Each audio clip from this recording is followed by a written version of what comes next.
Alright, so let's go through the solution to the mini challenge that I added at the end of the last video. And how did you get on? Did you manage to complete it? The reality is that adding a new item involves far more work than it should. We have to make 3 changes to the program. So let's go through and add the option to the menu first. So I'm coming down and adding an option to option 6 down here, which is our HDMI cable, print parentheses, double quotes, 6 colon, HDMI cable.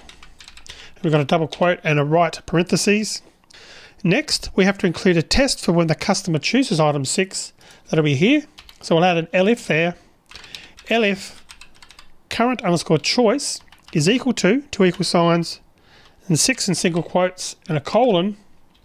Then we'll do a computer parts dot append, and in parentheses we're going to add HDMI cable.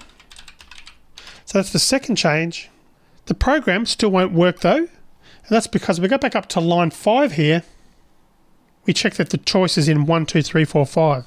If we were happy to lose line 6, the line that prints the choice being added, then we could delete line 5 as well. But if we want to keep that print statement, we need to add 6 to the string on line 5. I'm going to do that. Let's test the program to make sure that we can add an HDMI cable. I'm going to add another item first, our computer, adding 1. Let's do 6, adding HDMI cable. Let's exit the program now. And you can see we've now got the computer and a HDMI cable. Alright, so that works, but I think you'd agree it was much harder than it should have been. This code, the way it's been coded, isn't very easy to maintain. So it would certainly be much neater if we could just add new items to a list and have everything else just work. Can we do that? Of course we can.